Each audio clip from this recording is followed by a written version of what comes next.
దేవునికి స్తోత్రం కలుగును గాక. మహాపరిశుద్ధులైన క్రీస్తు ప్రేమ నామమునకు ఇప్పుడు ఎల్లప్పుడూ నిరంతరము స్తోత్రములు కలుగును గాక. హల్లెలూయా, హల్లెలూయా. ఎక్కడ ఇద్దరు ముగ్గురు కూడి ఉంటారో వారి మధ్యలో నేను ఉంటానని వాగ్దానం చేసిన దేవుడు ఈ యొక్క మధ్యాహ్న కాల సమయంలో ఆ యొక్క సన్నిధి ప్రసన్నత మనతో ఉందని మనం బహుగా నమ్ముతున్నాం. ఎందుకంటే అది మన యొక్క బలవంతమైన ఉద్యోగము లేకపోతే ఈ లోక సంబంధమైన ఆలోచనతో మనం చెప్పట్లేదు, కానీ పరిశుద్ధ గ్రంథంలో ఆ విధంగా రాయబడి ఉంది. హల్లెలూయా, హల్లెలూయా. ఈ సమయంలో మరి అది కనబడకుండా చేస్తుందా? ఈ సమయంలో మనకి ప్రశస్తమైన సహోదరుడు మరి దేవాజీ బ్రదరు మరి ఆహ్వానం మేరకు గత ఒక 2 నెలల కింద ఈ ప్రాంతానికి వచ్చాము. మరి ఈ ప్రాంతంలో మరి యేసు క్రీస్తు రెండవ రాకడ గురించి చెప్పడానికి మరి దేవుడు మన సహోదరుడు దేవాజీ బ్రదర్ ఈ ప్రాంతంలో మరి లేవనెత్తారు. మనకి సహోదరుడు లక్ష్మణ్ బ్రదర్ ద్వారా మరి ఈ ప్రాంతానికి నిత్య సువార్త రావడం జరిగింది. మరి యొక్క నిత్య సువార్త అంగీకరించిన సహోదరుడు దేవాజీ బ్రదర్ యొక్క మరి గ్రామంలో నేను మాత్రమే కాదు, మరి నా గ్రామంలో ఉండే నా బంధువులు, నా కుటుంబ సభ్యులు, మరి ఇంకా అందరూ కూడా దేవుని యొక్క నిత్య నామాన్ని తెలుసుకోవాలి. యేసు క్రీస్తు యొక్క రెండవ రాకడని గురించి మరి పర్ఫెక్ట్ గా పరిపూర్ణంగా అర్థమయ్యే విధంగా మీరు తెలుసుకోవాలి. మా ప్రాంతంలో నేను ఏది తెలుసుకున్నానో అది నేను చెప్పాలి.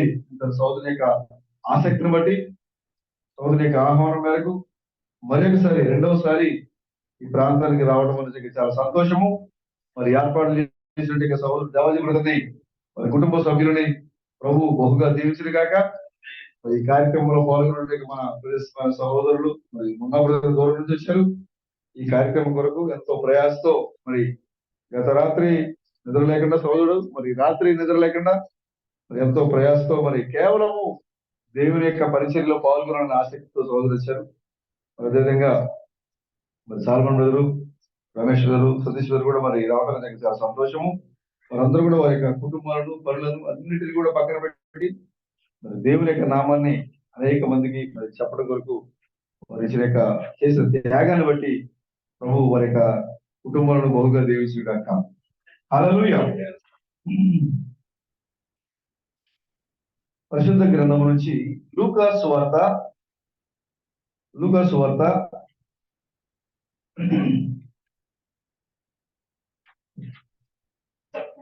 2వ అధ్యాయము 32, 33, 34 వచ్చిన మనసు.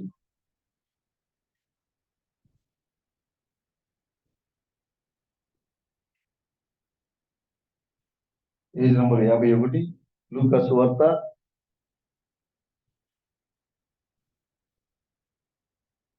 2వ అధ్యాయము 29 కూడా 39, 32 కలిసి ఉన్నాయి. చూద్దాం. నాథా, ఇప్పుడు నీ మాట చొప్పున సమాధానంతో నీ దాసుని పోనిస్తున్నావు. అన్య జనులకు నిన్ను బయలుపరచుకు వెలుగుగాను, నీ ప్రజలైన ఇశ్రాయేలీయులకు మహిమగాను నీవు సకల ప్రజల ఎదుట సిద్ధపరిచిన నీ రక్షణ నేను కన్నులారా చూచితిని. యోసేపును ఆయన తల్లియు ఆయనను గూర్చి చెప్పబడిన మాటలను విని ఆశ్చర్యపడింది. సిమియోను వారిని దీవించి, ఇదిగో అనేక హృదయాలోచనలు బయలుపడినట్లు ఇశ్రాయేలీయులలో అనేకులు పరుడుకును తిరిగి లేచుటకును వివాదాస్పదమైన గురుతుగా ఈయన నియమబడి ఉన్నాడు. మరియు నీ హృదయంలోనికి ఒక ఖడ్గము దూసుకుపోవునని ఆయన తల్లి అయిన మరియతో చెప్పెను. ఆమేన్. ప్రార్థన చేసు. పరిశుద్ధుడా, ప్రేమ మీడిన మా ప్రభువా, స్తోత్రములు. ఈ సమయంలో మా యొక్క సహోదరులు దేవాజీ యొక్క మరి గ్రామంలో ఈ విధంగా మేము బహిరంగంగా మీ యొక్క నామాన్ని ప్రకటించడానికి ఎంతగానో ప్రోత్సహించారు. మీకు వందనాలు. నోవాహు యొక్క మరి పరిచర్య ముగింపు సమయంలో మరి 120 సంవత్సరాలు తను మరి వీళ్ళందరూ కూడా నావలోనికి రండి, నావ మాత్రమే రక్షణ స్థలము, వేరే దాగుచోటు ఈ లోకంలో లేదు, దేవుడు నీటితో భూమిని నాశనం చేయబోతున్నాడని 120 సంవత్సరాలు ప్రకటించారు. కానీ ఏ ఒక్కరు కూడా నోవాహు యొక్క మాటను వినలేదు. కానీ నోవాహు యొక్క ముగింపు సందేశము జన సంచారము లేని ప్రకృతిలో నోవాహు యొక్క ముగింపు వర్తమానము మరి జరిగినట్లుగా మేము చూస్తూ ఉన్నాం. మా ప్రభువా, ఇప్పుడు మేము కూడా ఇక్కడ మేము గుడిని ఏర్పాటు చేసినప్పటికీ ఈ ప్రకృతిలో ఎలాంటి జన సంచారము లేని ప్రాంతంలో మేము మాత్రమే నిత్య సువార్త పట్టుకున్న మేము మాత్రమే ఇక్కడ సమకూర్చబడి ఈ యొక్క నామాన్ని మేము ప్రకటిస్తూ ఉన్నాం. మా ప్రభువా, ఆనాడు నోవాహు ఏ విధంగా అయితే తన పరిచర్యలో తన యొక్క ఆ గడికి సంబంధించిన వర్తమానాన్ని బోధించి ఆ యొక్క వర్తమానాన్ని బోధించి ఎప్పుడైతే ఆమె ముగించబడింది అని చెప్పి తన పరిశుద్ధ గ్రంథాన్ని చేతితో పట్టుకొని ఎప్పుడైతే నడుచుకుంటూ వెళ్ళాడో అక్కడ అనేక రకాల జంతువులు, పక్షులు, 7 జాతులు, దేని జత పక్షి దానితో పాటుగా జతకూర్చబడి ఆ యొక్క ఓడలకు వచ్చినాయి. మా ప్రభువా, అదే రీతిగా ఇక్కడ మేము మాత్రమే కనబడవచ్చు ఈ లోకానికి. కానీ ఈ యొక్క వర్తమానం ముగించబడి మేము పరిశుద్ధ గ్రంథాన్ని పట్టుకొని వెళ్ళిపోయిన తర్వాత ఎవరైతే ఈ యొక్క కాలానికి ఎదిగించబడిన యొక్క వధువు ఉన్నదో వారందరూ కూడా నిజమైన వాడైన మనసులోకి రావడానికి మీరు సహాయం దయచేయండి. ప్రతి ఒక్కరిని మీ ఆత్మతో నింపి నడిపించండి. జరగబోయే గుడిలో మీరే నాయకుడిగా ఉండి నడిపించండి. చదవబడి లేఖన భాగములకు మీరే అర్థమించి అనువదించి నడిపించి మేము తెలుసుకున్నామని రాజులకు రాజుగా ప్రభులకు ప్రభుగా పెళ్లి కుమారుగా రాబోతున్నటువంటి మా విమోచకుడైన క్రీస్తు బ్రహ్మణ మీ యొక్క నిత్య నామంలో ఈ ప్రార్థన అడుగుతున్నాము.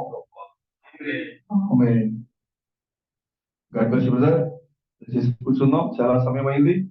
మనం అనుకున్న దానికంటే ఆలస్యంగా మనకి చేరుకోవడం జరిగింది. ప్రయాణం అంతా కూడా మరి రాత్రి లేటుగా చేయటము, ప్రయాణంలో కూడా మనకి చాలా ఆలస్యం అవడం వల్ల పూర్తిగా కూడా మనం ఆలస్యంగానే ప్రారంభం చేసుకున్నాం. కొన్ని మాటలు మనము ప్రారంభ మాటలు మాట్లాడుకొని సాయంకాల సమయంలో మరి యొక్క కూడికను మనం కంటిన్యూ చేసుకుందాం. మరి నోవాహు యొక్క చివరి వర్తమానం ఏ విధంగా అయితే మరి జన సంచారం లేని ప్రాంతంలో ఉందో, ఇప్పుడు ఈ గడియకు సంబంధించిన వర్తమానికుడు అయిన నీ యొక్క వర్తమానం కూడా ఈ ప్రాంతానికి అలాగే ఉంది. ఆమె ఈ యొక్క ప్రాంతానికి లేదా ఈ యొక్క లోకానికి ఇది మనం ఇచ్చే చివరి యొక్క సందేశం. ఇది ఎప్పుడైతే నువ్వు బయలుదేరి వెళ్ళిపోతున్నావో అప్పుడు ఏ జతపక్షి అది ఆ గుడిలోకి ఎలాగైతే చేరుతుందో అలాగే ఈ కాలానికి నిర్ణయించబడిన పెళ్లి కుమార్తె దేవుని యొక్క నిజమైన నిబంధన మనసులోనికి తన యొక్క స్థానంలోనికి ఆమె వచ్చి చేరుతుంది.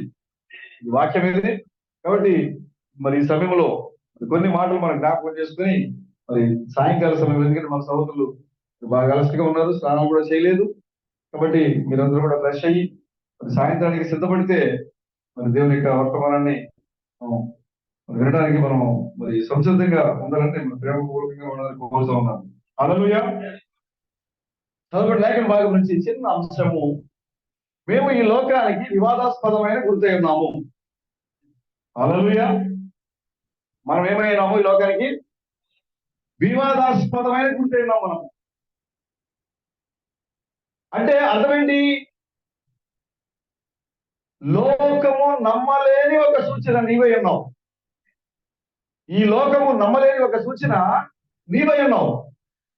వివాదాస్పదమైన గుర్తు. సుమేర్ అంటున్నాడు అక్కడ, ఒక చిన్న బాలుని ఎత్తుకొని సుమేరుకున్న ప్రవచనం ప్రకారంగా దేవుని యొక్క రక్షణను నీవు కళ్ళారా చూసి వరకు నీవు మరణించవు అని ఏదైతే వాగ్దానం ఉందో సుమేరుకి, ఆ యొక్క రక్షణ సొలొమోను దేవాలయానికి వచ్చినప్పుడు శిశువు రూపంలో ఆ యొక్క రక్షణ సొలొమోను దేవాలయానికి వచ్చినప్పుడు చిన్న బాలుడైనటువంటి యేసుక్రీస్తుని ఎత్తుకొని ఆయన అంటున్నాడు ఏమని, నాదా ఇప్పుడు నీ మాట చొప్పున నీ దాసుని పోనిచ్చుచున్నావు.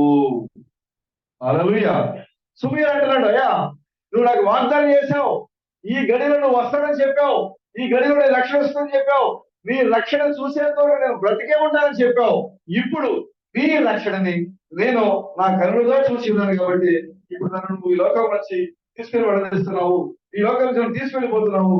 అందును బట్టి నీకు స్తోత్రము అని చెప్పింది. హల్లెలూయా. సుమియోను కనులారా దేవుని యొక్క రక్షణ చూశాడు. సుమియోను దేవుని యొక్క రక్షణ ఎలా చూశాడు? సుమియోను ఒక వెలుగులా కనబడింది సుమియోనికి రక్షణ, లేకపోతే ఏదైనా ఒక ఆర్భాటంలా కనబడింది సుమియోనికి దేవుని యొక్క రక్షణ? సుమియోనికి దేవుని యొక్క రక్షణ ఎలా కనబడింది? ఎలా సుమియోను కన్నులారా ఆ దేవుని యొక్క వాగ్దానాన్ని బట్టి సుమియోను దేవుని యొక్క రక్షణ రక్త మాంసములతో, హల్లెలూయా, సుమియోనుకున్న వాగ్దానాన్ని బట్టి సుమియోను ఆ గడికి సంబంధించిన విశ్వాసంలో ఆయన యొక్క రక్షణ ఒక రక్త మాంసముల శరీరంలో రావడం ప్రభుకి స్తోత్రం కలడు గాక. దేవుని యొక్క రక్షణ ఎలా వచ్చింది? ఒక మానవ శరీరంలో దేవుని యొక్క రక్షణ రక్త మాంసము గల శిశువులో ఆ సుమియోను చూసంటున్నాడు, నాదా ఈ రక్షణ నాకు కనబరిచావా, నన్ను బోధిస్తున్నావా? నేను చూశాను అన్నాడు సుమియోను. అంటే ఎలా చూశాడు సుమియోను? దేవుడే దేవాది దేవుడే భూమి ఆకాశాన్ని యెహోవాగా అబ్రాహాము, ఇస్సాకు, యాకోబు, మోషే, దానియేలు ప్రవక్తలందరి చేత ఆరాధించబడిన దేవుడు, కొనబడిన దేవుడు, ఆయనే బలశాలిని నిరూపించబడిన దేవుడు. రక్త మాంసముల దేహంలో పండులేని పసిబాలుడిగా, నోరులేని ఆ పసిబాలుడిగా సుమియోను ఎదుట సులెమాను దేవాలయంలో నిలబడినాడు. అక్కడ కూర్చున్నాడు. అక్కడ ఆ తల్లి యొక్క చేతుల్లో, యేసు యొక్క చేతుల్లో ఆ దేవుని యొక్క రక్షణ రక్త మాంసాలతో నిలబడి దగ్గర. హల్లెలూయా. అందుకోసమే సుమియోను అంటున్నాడు, నేను దేవుని యొక్క రక్షణ నేను కన్నులారా చూశాను. నేను ఎలా చూశాడు రక్షణ? మానవ శరీరంలో. ప్రభుకి స్తోత్రగాడు గాక. కాబట్టి ఆయన అంటున్నాడు, నేను దేవుని యొక్క రక్షణని నా కన్నుతో మానవ శరీరం ఒక వ్యక్తిని రక్షణ చూశాను కాబట్టి ఈయన ఎలా ఉండబోతుందంటే, ఈ లోకానికి ఆయన ఇజ్రాయేలు పడిపోవడకు, పడిన వాడు తిరిగి లేచకును ఆయన వివాదాస్పదమైన గుర్తుగా ఉండబోతున్నాడు. ఆయన అంటే ఎలా ఉండబోతున్నాడు? చూపిస్తూ ఆ కాలానికి ఒక నమ్మలేని నిజంగా ఉండబోతున్నాడు ఆయన. అంటే వాళ్ళు అనుకుంటున్నారు యెహోవా రక్షణ అంటే ఆయన రక్షణని యెషయాలో రాబడింది కాబట్టి ఆ రక్షణ ఎలాగో గొప్పగా ఆర్భటంగా వస్తుందేమో అనుకున్నారు వాళ్ళు. కానీ సుమియోనుకి అర్థమైంది, యెహోవా రక్షణ మానవ శరీరంలో ఉంది. యెహోవా రక్షణ రక్త మాంసంతో దిగి వచ్చింది. ఈ యొక్క రక్త మాంసం దిగి వచ్చిన శరీరం ఏదైతే ఉందో అనేకులకు పడగడానికి, అనేకులు తిరిగి లేవడానికి వివాదాస్పదమైన వ్యక్తిగా ఉండబోతున్నాడు ఆయన. హల్లెలూయా. కాబట్టి ఈ గడియలో అప్పుడు యేసుక్రీస్తు ఎలాగైతే ఒక కొత్త సందేశంతో, మీరు బలులు ఇవ్వాల్సిన అవసరం లేదు, ఎందుకంటే ఇప్పుడు నేనే బలి అయిపోతున్నాను. మీరు ఆచారం చేయాల్సిన అవసరం లేదు, ఇప్పుడు నేనే పండుగగా ఎంతబోతున్నాను. మీరు విశ్రాంతి పాటించాల్సిన అవసరం లేదు, ఇప్పుడు నేనే మీకు విశ్రాంతిగా ఉన్నాను అని పాత నిబంధన చట్టాలన్నిటినీ కూడా తనలో వేసుకుని ఆయన వెళ్ళి ఆ శిలువలో దానికి కొట్టేశాడు. ఆయన అప్పటి వరకు వాళ్ళకున్న విశ్వాసాన్ని ఏం చేశాడు? కొట్టివేశాడు, రగిలి చేస్తున్నాడు. ఆయన ఇదేంటి, వేల సంవత్సరాలుగా మా పితరుడైన అబ్రాహాము కంటే గొప్పవాడివా? ఆయన బలర్పించాడే. మోషే కంటే గొప్పవాడివా? ఆయన బలర్పించాడే. మా పితరులందరూ కూడా బలర్పించి యెహోవాను ప్రార్థన చేస్తే ఈ వివాదాస్పదమైన గుర్తుగా ఉన్న యేసుక్రీస్తు ఏంటి ఏమంటున్నాడు? మీరు బలర్పించాల్సిన అవసరం లేదు, నేనే అంటున్నాడు. ఏంటి బోధ, ఏంటి యమత్రికుడు, ఏంటి బలవంతం చేశాడని అనేకులు ఆయన చూసి ఏం చేశారు? అభ్యంతరపడ్డారు.